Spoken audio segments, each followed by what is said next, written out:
Horror कहानियाँ थी। शब्द तुझे भरोसा नहीं ना, तो फिर जा अपने कमरे में जाकर देख। तेरे पलंग के नीचे तुझे तेरी माँ की हड्डियाँ मिलेंगी। प्रभात दौड़कर अपने कमरे में जाता है और अपने पलंग के नीचे देखता है। वहाँ पर सचमुच एक कंकाल पड़ा हुआ था और उसके शरीर पर जो कपड़े थे वो प्रभात की माँ के थे। क्या बात है, आज तो आप सुबह से ही बहुत बिजी हैं। ऐसा क्या लिख रहे हैं? बस एक फैमिली की कहानी लिख रहा था। जैसे हमारी फैमिली है ना, तुम, माँ और मैं, लेकिन थोड़े अलग तरीके से, क्योंकि ये कहानी हॉरर है और इसमें जो आदमी है ना, मैंने उसकी बीवी को मार दिया है। मतलब कहानी में ऐसा लिखा है। और जानती हो, उसके बाद जो बीवी है ना, वो एक बुरी आत्मा बन जाती है। क्या बेटा, इस तरह की डरावनी कहानियाँ क्यों लिखता है तू? जानता है ना, हम जो सोचते हैं, जो लिखते हैं, हमारा दिमाग पूरा दिन वैसा ही होता रहता है। माँ, परेशान होने वाली क्या बात है? राइटर हूँ मैं, मेरा तो काम है कहानियाँ लिखना। और वैसे भी ये सिर्फ एक कहानी है माँ, कोई सच नहीं है। उसके बाद कुछ दिन बीत जाते हैं। एक रात प्रभात को अपने ऑफिस से लौटने में देरी हो जाती है। रात के लगभग 12 बजे हुए थे। प्रभात जैसे ही अपने घर पहुंचता है, उसने देखा कि उसकी पत्नी दुर्गा डाइनिंग टेबल पर उसका इंतजार कर रही है। आ गए आप? कब से आपका इंतजार कर रही थी। देखिए ना, खाना भी ठंडा हो गया है। अरे दुर्गा, आज तुमने अपने इतने लंबे लंबे बालों को खोलकर क्यों रखा है? तुम तो हमेशा अपने बाल बांध कर रखती हो। वो क्या है ना प्रभात, जब इंसान अपनी जिंदगी से मुक्त हो जाता है ना, तो उसे दूसरे सारे बंधन खोल देने चाहिए। इसलिए मैंने अपने बालों के बंधन भी खोल दिए। ये तुम किस तरह की बातें कर रही हो? तुम ठीक तो हो? मैं बिल्कुल ठीक हूँ प्रभात। अच्छा चलो खाना खाओ। वो क्या है ना दुर्गा, मुझे भूख नहीं है। ऑफिस में कुछ खा लिया था। कोई बात नहीं, मैं तुम्हारे लिए एप्पल काट देती हूँ, एप्पल खा लो। नहीं दुर्गा, मुझे नहीं खाना है, मेरा मन नहीं है यार। तभी अचानक से दुर्गा अपने हाथ में एक बड़ा सा चाकू लेकर प्रभात पर हमला कर देती है। प्रभात अपने आप को बचाने की कोशिश करता है। आज मैं तुझे नहीं छोड़ूंगी, तुझे अपने साथ लेकर जाऊंगी अपनी दुनिया में। ये क्या बोल रही हो तुम? तुम्हारा दिमाग खराब हो गया है? आखिर तुम हो कौन? दुर्गा अपनी गर्दन टेढ़ी करते हुए बोलती है। मैं दुर्गा हूँ, तुम्हारी पत्नी। ध्यान से देखो मेरी आंखों में। प्रभात बुरी तरह से डर जाता है और घबराहट में वो चाकू अपनी पत्नी के पेट में मार देता है। उसकी पत्नी की वहीं के वहीं मौत हो जाती है और उसकी चीख की आवाज सुनकर उर्मिला दौड़ते हुए बाहर आती है। ये तुमने क्या किया प्रभात?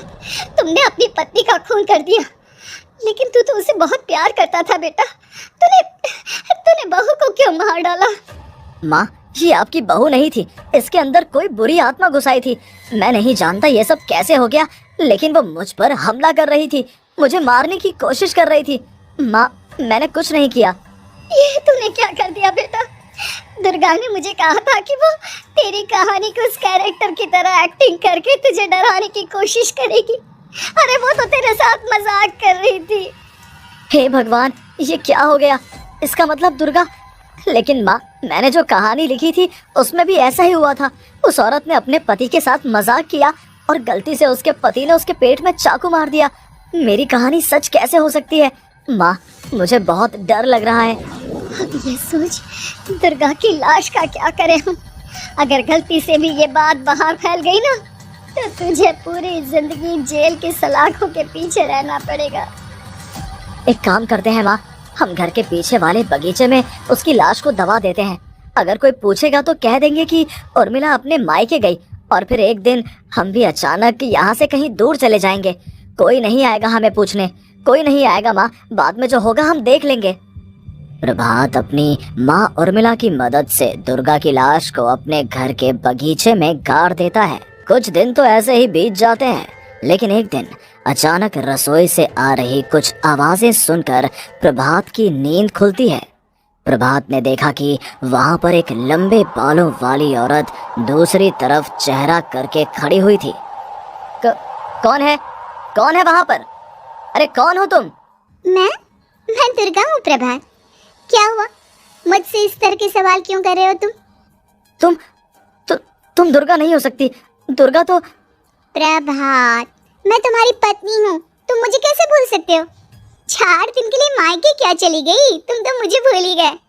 अब अगली बार ना मैं कहीं नहीं जाऊंगी। पता चला तुमने तो मुझे पहचानने से ही इनकार कर दिया।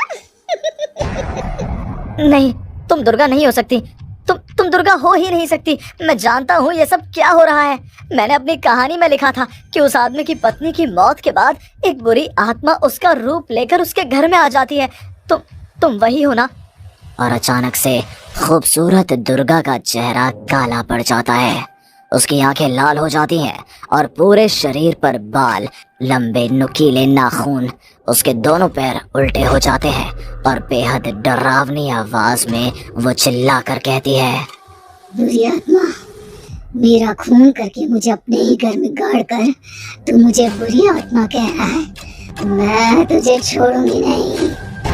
और अचानक से प्रभात के घर में बेहद डरावनी आवाजें गूंजने लगती हैं। घर में चारों तरफ बहुत सारी बुरी आत्माएं नजर आने लगती हैं। प्रभात घबरा कर अपनी माँ को आवाज देता है, माँ कहाँ है आप? जल्दी आइए माँ, देखिए ना ये सब क्या हो रहा है। प्रभात ने देखा कि अचानक से उसकी माँ कमरे से दौड़ कर आती है। क्या हुआ प्रभात? और ये लोग कौन हैं? इन सबकी गर्दन टेढ़ी क्यों है? इनके बाल खुले हुए। प्रभात, ये सब लोग तो मुझे मरे हुए नजर आ रहे हैं। हाँ माँ, ये सब लोग मरे हुए ही हैं और ये ठीक वैसा ही हो रहा है जैसा मेरी कहानी में हुआ था। लेकिन मेरी कहानी के हिसाब से तो आप भी। अचानक से उर्मिला का रूप बदल जाता है। वो भी एक डरावने साए की तरह बन जाती है और बेहद डरावनी आवाज में चिल्ला चिल्ला कर कहती है, मर गई तेरी माँ। जानता है, कल रात जब तू सो रहा था ना, तो मैंने उसके शरीर का सारा खून पी लिया। अब बस हड्डियां बची है उसके शरीर में। नहीं, ऐसा नहीं हो सकता। ऐसा बिल्कुल नहीं हो सकता। मेरी माँ नहीं मर सकती। तुझे भरोसा नहीं ना? तो फिर जा, अपने कमरे में जाकर देख। तेरे पलंग के नीचे तुझे तेरी माँ की हड्डियां मिलेंगी। प्रभात दौड़कर अपने कमरे में जाता है और अपने पलंग के नीचे देखता है। वहां पर सचमुच एक कंकाल पड़ा हुआ था और उसके शरीर पर जो कपड़े थे वो प्रभात की माँ के थे। माँ, अब मुझे कुछ करना पड़ेगा। लेकिन मेरी कहानी में लिखा था कि माँ की मौत मेरे हाथों से होगी, पर माँ तो पहले ही मर चुकी है और वो बुरी आत्मा मुझे भी मार देगी। नहीं, इससे पहले कि वो मुझे कुछ करे, मुझे उसका काम खत्म करना होगा। प्रभात अपने हाथ में बड़ा सा चाकू लेकर उस बुरी आत्मा पर हमला कर देता है जिसने प्रभात की माँ का रूप लिया हुआ था, और अगले ही पल वो नीचे गिर जाती है और उसके शरीर से खून बहने लगता है। ऐसा नहीं हो सकता। एक बुरी आत्मा के शरीर में तो खून होता ही नहीं है। तो क्या सच में मैंने अपनी माँ को मार दिया? लेकिन अभी कुछ देर पहले तो फिर वो कंकाल किसका है? और ये कौन है? मैं पागल हो जाऊंगा। और अपनी माँ की लाश, इसका मैं क्या करूं? लोग पूछेंगे तो मैं क्या जवाब दूंगा? तभी वहां पर दुर्गा का रूप लेकर जो आत्मा थी उसने प्रभात से कहा, गाड़ दे अपनी माँ को ले जाकर उसी जगह जहाँ तूने मेरा खून करके मुझे गाड़ दिया था। जा, चला जा। घबराया हुआ प्रभात पागलों की तरह अपनी माँ की लाश को लेकर बगीचे में गाड़ देता है। प्रभात की हालत पागलों जैसी हो जाती है। वो अपने आप को अपने घर में बंद कर लेता है। कहानी के हिसाब से तो आगे ये हुआ था कि कहानी लिखने वाले ने उन बुरी आत्माओं से डरकर आत्महत्या कर ली थी। तो क्या मैं भी मर जाऊंगा? क्या मैं भी आत्महत्या कर लूंगा? एक काम करता हूँ, मैं अपनी कहानी का अंत बदल देता हूँ। हाँ, ये मैंने पहले क्यों नहीं सोचा। मैं लिख दूंगा कि कहानी को लिखने वाला आत्महत्या नहीं करता, बल्कि कहीं दूर जाकर नए सिरे से अपनी जिंदगी शुरू करता है। यही सोचकर प्रभात ने अपनी लिखी हुई कहानी को बाहर निकाला और उसे पढ़ना शुरू किया। ये देखकर वो हैरान रह गया कि कहानी का क्लाइमैक्स तो किसी ने पहले ही बदल दिया था। ये क्या? इसमें तो लिखा हुआ है कि आखिर में उस लेखक की पत्नी और माँ दोनों बगीचे में जिंदा दफन थे। बुरी आत्माओं ने उनको कैद करके रखा था और वो लेखक अपनी माँ और पत्नी दोनों को जिंदा बाहर निकाल लेता है। लेकिन ये सब लिख किसने दिया? प्रभात दौड़कर बगीचे में जाता है और वहाँ पर खुदाई करना शुरू कर देता है। प्रभात देखता है कि वहाँ पर लकड़ी के 2 बड़े संदूक हैं और उनके अंदर से आवाजें आ रही हैं। प्रभात बचा लो मुझे, अगर थोड़ी देर और होगी तो वो मुझे छोड़ेगी नहीं। बेटा देखो, मैं इस बक्से के अंदर बंद हूँ, प्लीज मुझे बाहर निकालो, वो बुरी आत्मा किसी भी वक्त मुझे मार डालेगी। प्रभात वो दोनों बक्से बाहर निकालता है और अपनी पत्नी और माँ दोनों को आजाद करवा लेता है। लेकिन तभी वहाँ पर अचानक से एक बेहद डरावनी और खौफनाक दिखने वाली औरत आ जाती है। मुझे क्या लगा था इतनी आसानी से अपनी पत्नी और माँ को बचा लेगा? बस 5 मिनट और उसके बाद अमावस का चांद आसमान में आने ही वाला है। लेकिन तूने इन दोनों को बाहर निकाल लिया, अब तुझे मरना होगा। नहीं, मैं जानता हूँ मैं नहीं मरूंगा, और अब आगे क्या करना है ये भी मुझे पता है। प्रभात, ये बहुत खतरनाक है, हमें मार डालेगी प्रभात, चलो यहाँ से। नहीं दुर्गा, अब मुझे अच्छी तरह से पता चल चुका है कि इस बुरी आत्मा से हम कैसे पीछा छुड़वा सकते हैं।